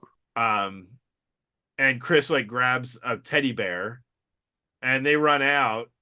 And he's like, "Why did you grab that?" He's like, "I don't know, man. I panicked." But while they're in there, the dad rolls up, Frank D'Amico, and sees all this stuff on fire. And the kids haven't left the building yet. This is where it's a little confusing because he would know about the Mistmobile. Did he not notice it parked in the middle of the road right there and go, "Huh, my son's No, no, no. I think they on the already way back"? left when he pulls up. I'm pretty sure. No, I'm telling you because The, because the way I have this written is that dad didn't notice son's car when he pulls up. if that's true, then that's a big mistake. It's a pretty big mistake. That's a But continuity then issue. after this, when they run out of the building, we get this really terrible green screen that I've never really noticed until this viewing of it, There's where a they're in couple front of the bad green building, screen moments. they're in front of the building that's on fire, and they're talking about it. That's when they talk about like, why did you grab the teddy bear? Yeah. But yeah, they get back. Mark Strong is like, I haven't seen my son since all this went down. We need to get. He has the police guy. That's his guy, his bad guy in the police station. Like brought to his apartment, and it's like you got to get everybody on the streets. My son is missing. He went to this fire. Blah blah blah. And then his son shows up with the teddy bear, and they're like, "What the fuck are you doing with that?" And he's like, "Watch this." And he holds the teddy bear out, and all three of the adults just just stare at the teddy bear, which was a great little gag that I hadn't really caught on any viewings before this.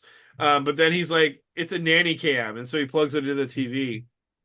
And we get this really cool transition of like this black and white, where it's filming the scene that we had already seen when they were preparing for Kick-Ass to come after they received the text. Hmm. But it cut out before. But now we see it not cut out. We see Big Daddy show up. We get this great scene of him like going through and tactically, shooting and doing so basically taking out this entire building of mobsters, and setting fire to the place. But it's a really cool scene. It's one of the Yeah. more Batman-y non-Batman scenes that we've ever gotten, Hmm. other than the fact that he's using guns. That's not very Batman-y, but Well, there's a um, couple versions of Batman. yeah, that's true.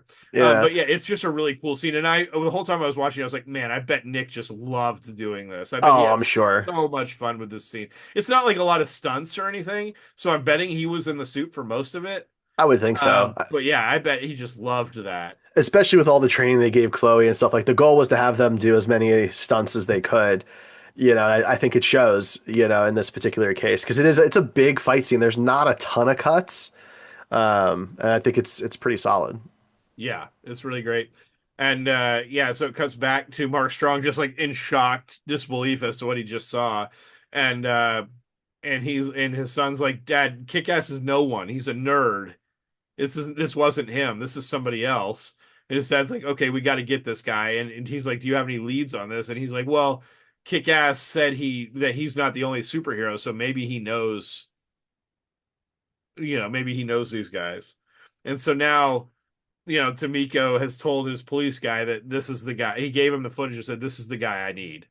You need to Hmm. get this guy immediately." Um, and then we get Kick-Ass's reveal to Katie. He just shows up like she's blow drying her hair in her bedroom, and This part is pretty funny. he sneaks into the bedroom, and he does like the same heroic pose. He's like, Katie, I'm kick ass, and you can't hear it because of the blow dry. You just see him mouthing it. And then she turns around because he gets closer, and she sees him in the mirror, and she just starts spraying him in the face with hairspray and beating him with a tennis racket. And he takes his mask off, and he's like, "It's me, it's me, it's me. I am kick ass," and blah blah blah. And she's like, you think that she's gonna reject him, but then as he's getting ready to leave, she's like, "No, you need to use the window." And as he's walking out the window, she's like, "Or you could just stay." So this is a high school girl who lives at home with her parents. She's screaming, beating up a person. Nobody notices that. Yeah, Nobody notices that at and they all. have the burglar alarm set. Right? Yeah. And then on top of that, now she's like, nah, you've been lying to me for months. You've seen me mostly naked because of the lie that you lied to me about. But it's cool because I like you too. Right, because earlier she said, "Oh God, it sucks that you're gay." Like, come on. Like, it's just, Yeah. that's not good. It's not good. So then we go back to Hit Girl and Big Daddy in their apartment or in the like bunker area, and they're planning to take out D'Amico. Like they're planning on going after D'Amico, Hmm. and Hit Girl is shopping online for something, and they're talking about how it's so much. It's like $300,000 or something. Yep. And he goes and looks at the screen, and he's like, "Oh well, go ahead and buy it." And so Add to they shopping cart. add to cart, yeah. And then they get, I think this is when they get the alert. Yes. So, no, this isn't when they get the alert, but No, because they have the thing when that happens. right. We cut back to Kick Ass, and he's told Katie he's done being Kick Ass. But he checks Kick Ass's MySpace, and Red Mist has sent him like 30 messages trying to So I meet think up with a him. few weeks have to go by here for Yeah, for I two think it's been reasons, a little while. right? All of those messages, and then the jetpack essentially has to be shipped and shown up, and there's no way that's like overnight Amazon Prime, you Yeah. know? And at this point, we don't know what they ordered. It's very No, ambiguous. It's meant to yeah, be like a mystery, and it's a it, big reveal at the end. it's very Pulp Fiction briefcase. Yeah, but It's even except that it's lit up that actually way. revealed at the end. Yeah. But yeah. So he opens one of the messages, and he goes and meets up. He tells Katie, "I've got to do one last thing as kick ass," and so he goes to meet up with Red Mist. And Red Mist is like, "These guys are going to kill us, man. We got to get this figured out. Do you know anybody that could help?" And so he puts his page on vacation mode, and Big Daddy and Hit Girl see that, and they're getting ready to drink hot chocolate, but they see that, and so they have to go to a safe house to meet him. And so they go to the safe house, and and Red Mist and Kick Ass show up, and they're so friendly to Red Mist, even though they don't know him at all. And he goes in there, and Big Daddy like shakes his hand and introduces himself. And then he goes to shake Hit Girl's hand, but it says pulls out a gun and shoots her like 3 times in the chest, Out and the she falls window. out the window. Yeah. We know she's fine because she's taken bullets to the chest before. You know, it's Right. been established. Um, but then right after that happens, a bunch of the goons come in and take Kick Ass and take Big Daddy. And the whole time, this is why I would argue that he's not the villain, because Red Mist the whole time is like, "No, you promised you wouldn't take him. He didn't do anything. He's innocent in all of this." But they take him Um, anyway. I mean, you can be a villain without wanting every single person killed. Well, You know what I mean? in his mind, Big Daddy killed a bunch of the guys that work for his dad. Yeah, but he also And just shot like an 8-year-old in the chest twice. Like, true, like he may not be like evil or like the big bad, but he's certainly a bad guy. true. Um, yeah. But so I did forget to mention that when they get that alert from Kick-Ass, they do have the crate like you mentioned, and Hmm. all you can see is like two like Gatling gun assemblies sticking out, and the happiness that Nick Cage puts out in this He's scene. so Tell happy. me, you can see it in your mind, right? The He's smile that he has. he's so It's happy. so good. Like this character clearly is over the moon about this purchase. And we still don't know what it is. It's even like glowing up on him. Yeah. But other than those guns, we can't really tell what it is. There's a great exchange between the two of them where Hit Girl, she's like, it looks even cooler than it did online. And he's like, well, that's because it didn't have Gatling guns, sweetie. Right, exactly. It's so great. Um, we do get a really cool scene too that I didn't cover of his suit up. It's kind of Oh, a yeah. somber scene, but we kind of get to see, before really the first Batman movie where we get to see someone with the eye black is the Pattinson one, which is much newer than this movie. But in this movie, we get to see him apply extra facial hair, which is Which a was really cool. cool touch. And we get to see him put all the eye black on around his eyes, which you never see Batman do that. So and So somehow Nicolas Cage looks really cool still doing this. I turned to Ray because she watched this one with me and goes, I guarantee that one of the reasons Ryan likes this movie is this moment. It's a really cool suit up moment, you know, No, it and is. I it's just know that the eye realistic. makeup, the eye blackout is important to you because we're cosplayers. Those who don't know, and Ryan has cosplayed characters in the past that would have that, and he always did it, and we've had lots of discussions about it. So it just made me think of you. It's That because was it all. just doesn't look right if it has it. And, but yes, I definitely appreciate that they will actually show the moment where he's putting that on. And it's not just assumed, like in Michael Keaton's Batman, that like when the cowl comes off, all the makeup is gone, you know? And it's not just Michael Keaton's Batman. Every No, Batman it's has all that. of them. But Yeah. yeah, that his is probably the most flagrant of violators on Well, that. he was the first, to really do it because Adam West didn't do that. Yeah. And So so when they take Kick-Ass and Big Daddy, the one giant bodyguard guy sees a bazooka on the wall, and I'm he's taking like, this. "I'm taking this. I always wanted one of these." And Red Mist is just like, "Are you fucking serious?" And he's like, "Yes," and he takes it. Their It's relationship so is good. very funny. That bazooka, just like through this whole third act, is just great. Yeah, Every it's moment a with it. fun toy. Um, and so when he drops Red Mist off back to Frank D'Amico, that bodyguard, he walks in with the bazooka, and Frank D'Amico's like, "Is that a bazooka?" And the guy just like nods, and he's like, "Okay," and just Okay. like shrugs, and he sets the bazooka just like a few feet away on a shelf. Frank's losing control of the situation at this Yeah, point. and at this It's point, he's just just accepted what it is. And this is where the movie starts to get really interesting for a superhero movie that's made in this time period. Is they take Kick-Ass and Big Daddy and do an internet live stream, yeah. and they advertise it to news stations as this is going to be the retirement of Kick-Ass.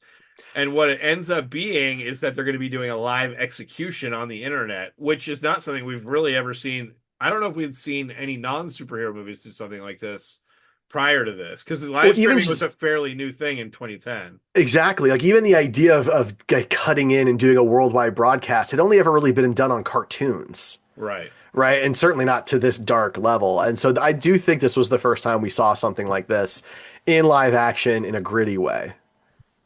Agreed. And so yeah, they have Big Daddy with all of his armor taken off, but he still has the helmet on. And then Kick-Ass, both like chained to these chairs.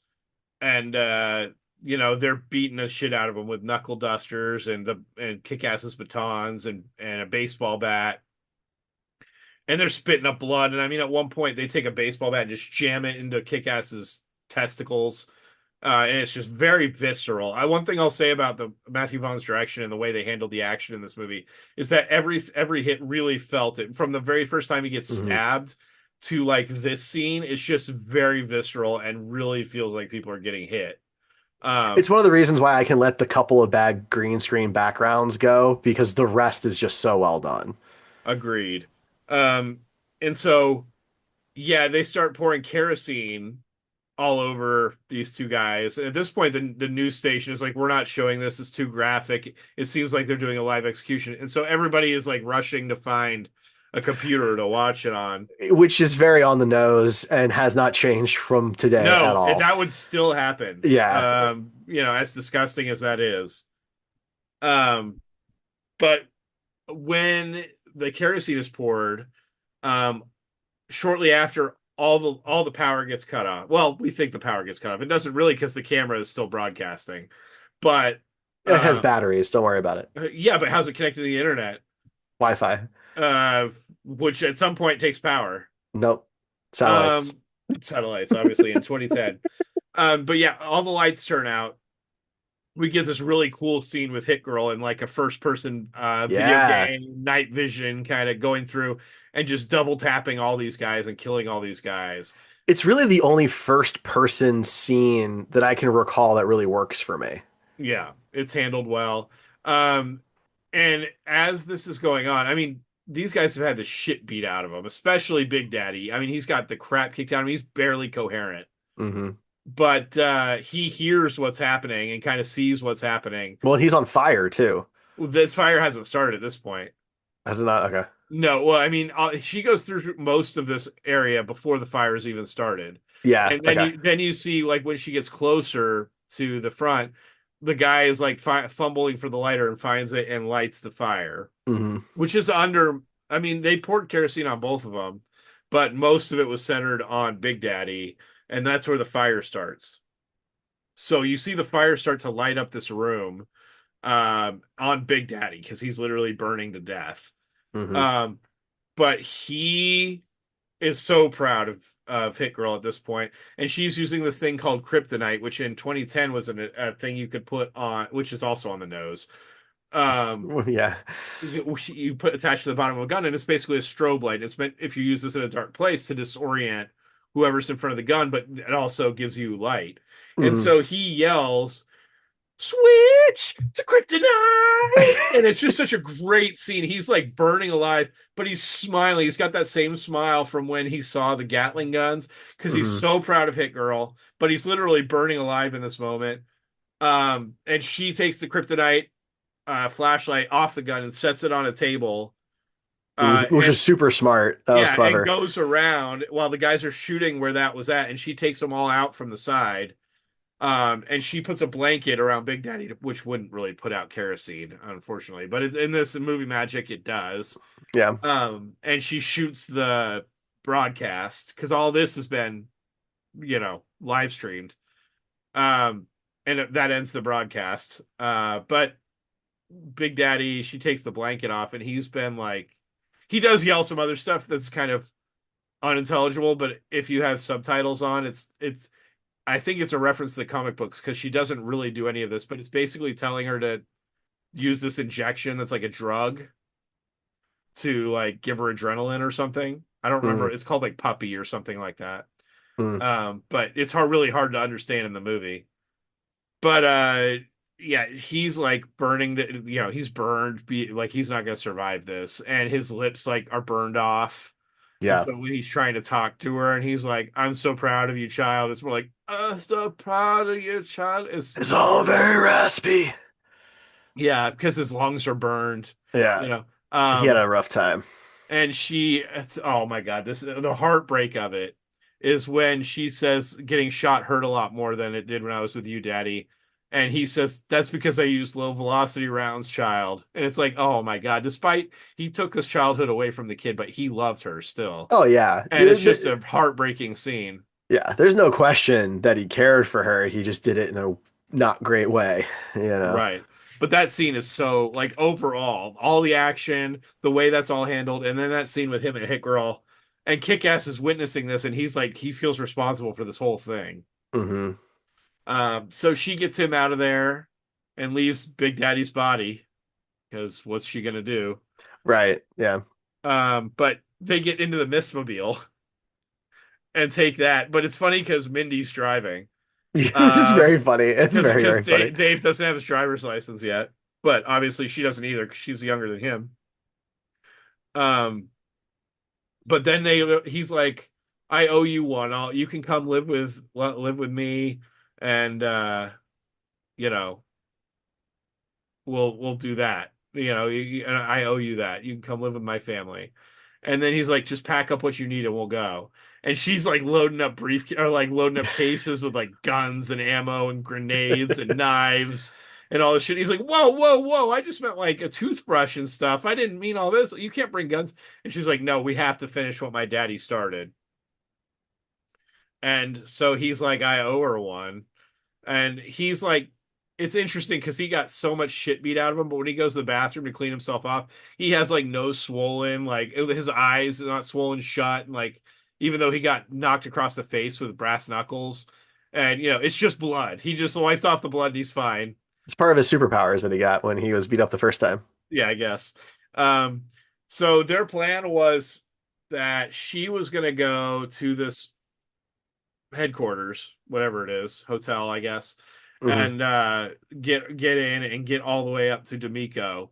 And that kick-ass was going to watch because they had security. They had hacked into the security systems for this hotel so they could watch what was happening. And kick-ass was going to come and assist in the later part of this invasion. And so Hit Girl, she hands him this manual. He looks at whatever's in this crate, which we still don't know at this point, and he's like, "Whoa, what is that?" And she's like, "It's awesome, right? Well, you're going to be using it in about 5 minutes, so you better read this whole manual." And but he's got like a bandolier of like bullets around his neck, so it's implied that he's going to be using those for something. But Hmm. it's interesting because she goes up to this hotel. And despite the fact that a little girl just came in and destroyed, they could tell because some other people comment that she looks like she's 8 years old Yeah. in the video. They are not suspicious of this little girl coming to the front Well, of this that hotel at all. only one guy's not suspicious. Everyone else is like, "Don't do it," and this one guy's like, "No, I'm gonna do it." It's like a He's little like, I girl who got needs my I help. got my gun back, and so Yeah. he's all excited about getting his gun back. So he lets her in, and she's like, "Do you have a phone so I can call my mommy?" And he goes to let her in, and he bends down to talk to her, and you just see him from the back, and then the camera kind of pans, and he's turning of like a gun with a silencer in his cheek, and she just shoots through the cheek at a guy and kills a guy back behind, which is really cool. And she ends up beating everybody in this lobby, and then just like as she's walking away, shoots the guy she blasted through the cheek. And then she gives the thumbs up to Dave and gets in the elevator to switch into her Hit Girl costume. And we get this fucking awesome hallway action Hmm. scene, like John Wick before John Wick, of like interesting gunplay and martial arts and things like that. She basically is like hiding behind the statue and has two guns up, and she like looks at the guns and nods. And it's just a really cool scene. And I remember that was one of the scenes from the trailer that really Yeah. made me want to watch this movie. But yeah, she gets like a slow mo, like she's reloading, and it's really unrealistic, but it's really cool action. And Oh, where she catches the magazines in midair yeah, with yeah. and she's like punch shooting these guys. Like every time she shoots, she's like punching forward with it. And she uses like a rope dart to throw through this guy's hand and Hmm. wrap it around his head, and his gun pulls under his chin, and she pulls it and pulls the trigger, and he kills himself basically with it. It's just some really interesting creative use of like modern versions of old martial arts weapons. Yeah. Um, but she eventually runs out of ammo and runs around this corner as she's getting ready to kill this last henchman. And so she goes and hides in this kitchen area, and some other guys come off the elevator, including the bodyguard guy.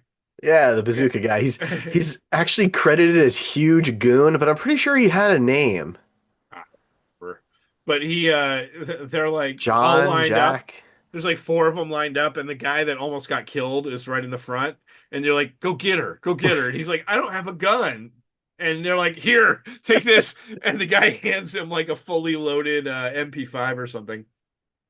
And he goes in there, and it's very actually realistic gunplay because he's not holding it right, and he's shooting, and it's just shooting everywhere. And he's very unsteady. I thought that was cool because not everybody knows how to use a gun like that Hmm. steadily. But you see him like look back at the guys and give him a thumbs up, and then like three knives just like shoot hit him in the chest, and he falls over dead. And then the huge goon goes back into D'Amico's office and grabs the bazooka. And he looks at D'Amico to get approval, and he nods, and he just takes his bazooka and goes after the girl with it. And he's get in there and getting ready to shoot her with the bazooka. But then out of nowhere, Kick-Ass just flies up with this jetpack, Dun, and da, da, it da, has like da. two Gatling guns that just fold down. and he just starts lighting up this entire room to kill like 3 goons. This That's whole setup fantastic. was to kill like 3 goons. It's like 300 rounds and Oh, I mean, he just peppers this whole floor, and it literally is like 3 or 4 guys, and he yeah. just destroys them all. And it's not even D'Amico. Um, Oh. but yeah, he lands and he leaves the jetpack on for like this entire fight at the end. But him and Hit Girl both go into the room where Chris and Frank D'Amico are. Um, oh yeah, Hallelujah is playing while he's got the jetpack and he's lighting up this whole room, which is so perfect, so good. One of my favorite uses of that song. Um, but yeah, they separate out into two like 1v1 fights. Hit Girl is going after Frank D'Amico, which it makes sense in character that she would go after Frank D'Amico, and Kick-Ass would go after Chris D'Amico Yeah. after the betrayal. But Kick-Ass's fight with Chris is just like them in the most clumsy. They don't know how to use any weapons or fight in any way. Well, but like Kick-Ass is still got like the jetpack thing attached to him, so like he can't really use his arms. He's just And he's like blocking with the jetpack and stuff. But they eventually just like whack each other in the head and knock each other out at the same time.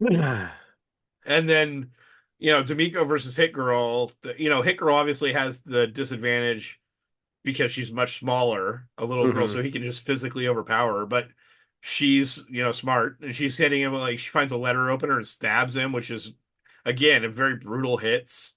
Um, and just does her best, but eventually he just like slams her, and she's stunned, and he goes to get his gun, and he says, "I wish I had a son like you." And he's getting ready to shoot her when Kick-Ass shows up and shoots him with the bazooka that doesn't explode when it hits him. It carries him out of the building and explodes like 100 feet from the building in midair, which was pretty cool. And then him and Hit Girl fly off with the jetpack to another rooftop. And she's like, I'm Mindy. And he's like, I'm Dave. And, She's like, I know. yeah, I know. I know, dumbass, or whatever she says. So very Red Foreman. But yeah, then she's like living with him now. Or no, she goes and lives with the other cop that was Big Daddy's partner, hmm and is going to school and everything.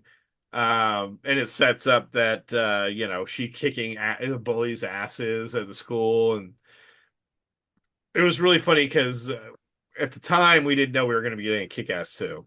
But they Right. they do a big setup for Kick-Ass 2 where Chris D'Amico is sitting in the in his dad's office, and he's like, "Wait till they get a load of me." And he pulls down this like hockey mask, or not, like, is it a hockey mask? It's like a goalie mask or I don't, something. it's not really a goalie mask. I'm not sure what it is supposed It's to meant to be, like be but reminiscent of some sort of sports mask, I but that's guess. modified. But he pulls this down and he has his dad's katana. And he's like, wait till they get a hold of me. But when the second movie actually comes out, that's not his costume at all. In fact, they find a whole nother reason to give him a totally different costume. Yeah. I mean, So that's the it's risk, pretty right? funny. When you never knew if you were getting a sequel or not, kind of thing, versus now everything gets a sequel. Right. And I So don't know if Matthew Vaughn directed Kick-Ass 2, did he? I don't think so. I think it was somebody else. I think he was a producer, but Yeah, I'm sure he was, but I don't think he directed it. In fact, yeah. I'm fairly confident he did not. Um, So no, he did usually not. usually at this point in the movie or in the podcast, we look at some other people's reviews, and just to make sure we're not in our own little bubble, because you can tell that Derek and I are both pretty big fans of this movie. Make sure that we're not just missing things, that other people have other opinions. We want to break out of our bubble. So hmm Derek, do you think I should start with the 10 out of 10s or the 1 out of 10s on this one? Well, we'll start with the tens. We'll end on the 10s. ones because I'm sure they'll be ridiculous. Oh yeah.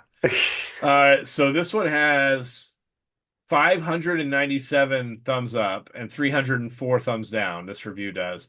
Um, get ready for the new classic superhero movie is the title. This is a very long one, so I'm not going to read the whole thing. But in a movie industry cluttered with own grown hype, gimmicks, and lack of ideas, Kick-Ass bursts onto the screen and shatters all expectations in its wake. You're on this page because you think it's going to be good, wrong. Or you're here because you think it looks like a decent or good superhero movie to join the ranks of the ones you already love, dead wrong. Reason being is Kick-Ass doesn't want to be doesn't want to be good or above average. It wants to be great, and it has the balls to want to be original too. Seemingly impossible in a done-to-death genre where we've already glimpsed Mark Miller's signature style in Wanted, but Kick-Ass is all about the unexpected. All this watching Kick-Ass is ultimately like being on a thrill ride. It doesn't just want to dazzle you; it wants to draw you in, ride the wave, and leave the cinema on a high. And it doesn't do that with gimmicks or tried and tested formula. It breaks the mold, shakes conventions, and wants you to be surprised while complimenting all the movies you already love. It's not just a movie; it's a standard, one that promises to prove movies like this can be written with great heart and brain.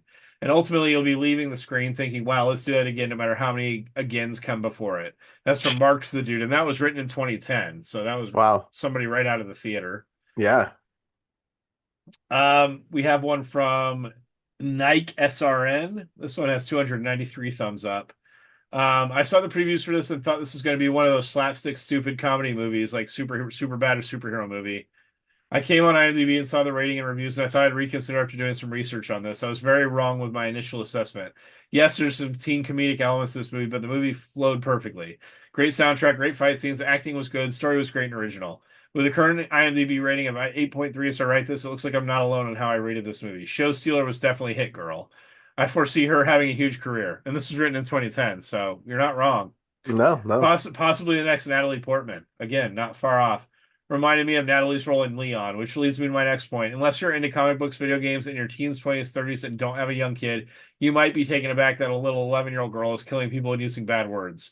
For those that gave us a bad review because of that, do some research on a movie before you go see something that you think you won't like. I hate musicals, and I'm not going to pay $10 to see High School Musical and then come in here and complain that there's too much singing and dancing. It's clearly geared at an older teen slash young adult audience and is rated R. What did you expect? In closing, one of the most entertaining films I've ever seen. So I guess we kind of know what to expect from the 1 out of 10 reviews now. Yeah, yeah. So let's switch to those. All Uh, right. this one has 200 thumbs up. It's a depressing experience at the cinema is the title. I thought the idea of kick-ass everyday teens transforming themselves into superheroes to fight crime looked like great fun. The ads looked promising too. As for the film itself, it was not lacking in skill, humor, or inspiration. It had some great performances to showcase. However, the violence here was repugnant in its aim to incite and delight, and more than a little disturbing to watch as the audience hoots along with each kill. Movies can be a great communal experience, but I can't recall a cinema experience where I felt so depressingly cut off from my fellow human beings.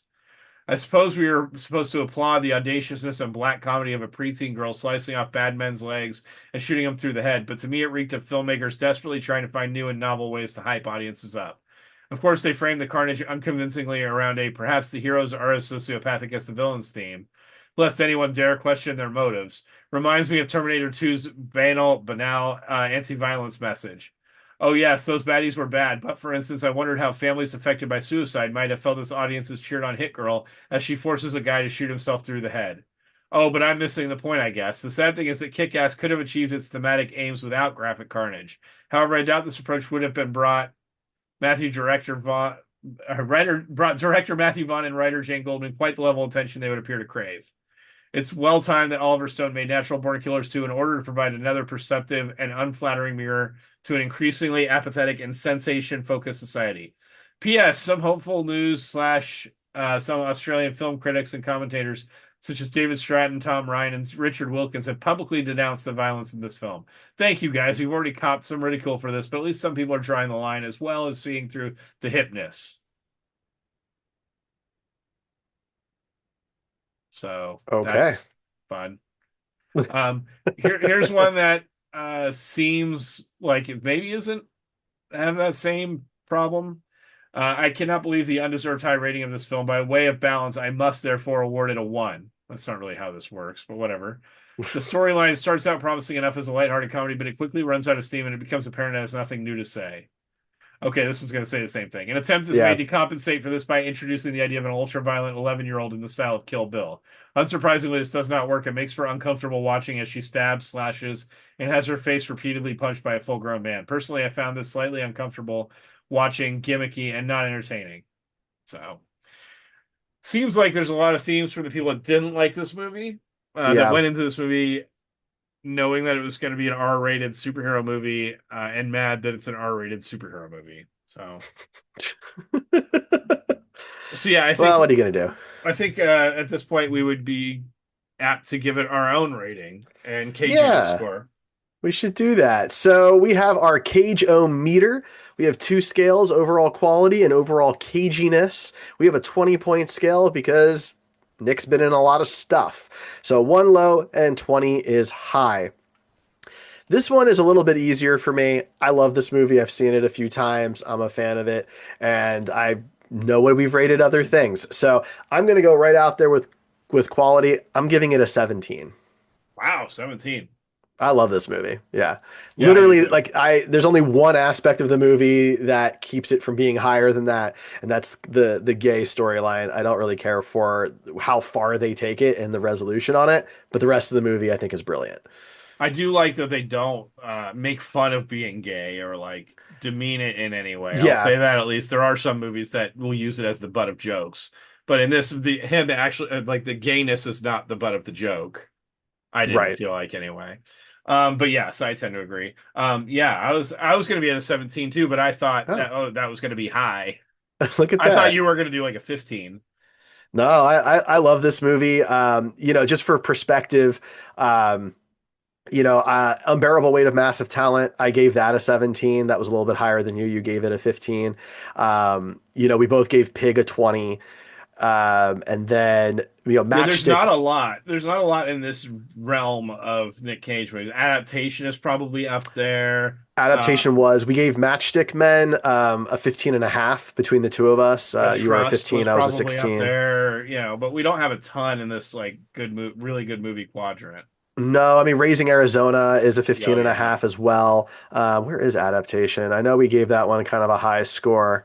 I'm Well, missing that it one on my had a list, high but caginess score too. yeah, it did. That was the high quadrant, and a very good one at that. But there it is. Yeah, I mean, you gave that a 17. I gave it a 19. Yeah, I you love really like adaptation. that movie. Yeah. One of my favorites. So this is certainly up there with some of his best work, in my Yeah. opinion. And so then we Um, got to do our caginess. yeah, man. So it's always a little bit harder when he's not like the lead of the movie, but he's clearly pretty cagey in this. He is, but not necessarily in his traditional way, at least until he's on fire. Once he's Yeah. on fire, literally on fire, then that's when the caginess really kicks in. But his caginess in this is more in the way he chooses to play this character. It's very outside the norm. And it's pretty cagey. hmm Um, what other movies are in like the 15 to 16 range? So Moonstruck, we gave it a 15 and a half. We gave Mandy a 16 and a half. Unbearable Weight got a 16. Prisoners of the Ghostland got a 16. Okay. I think that's enough for me to say that. I think 15 is a solid place for this to be. I think that it's not as cagey as Mandy, hmm um, but it is still pretty cagey. It's probably a little less cagey than Moonstruck. Again, it's tough because he's the main character in those movies. He's not the main character in this movie. But Right. whenever we have him on screen, he's pretty cagey. He is. So, I'm close to you there. I was going to say 14. okay. So we're pretty close. So that gives it a 14 and a half on caginess, a 17 on quality, which firmly puts it in the top of the high quadrant, which for me is like the must watch, For sure. Nicolas Cage That's the movies. ones that we'll go back and watch, rewatch. Absolutely. Yeah, Yeah. they're good. There's something to like about them. There's something to enjoy about them, and yes, there's Pig is in a different quadrant because it is a very low cagey movie, but these are kind of the high kind of fun stuff out there. Lots of good company in that quadrant. Is your wife as high on this movie as you are?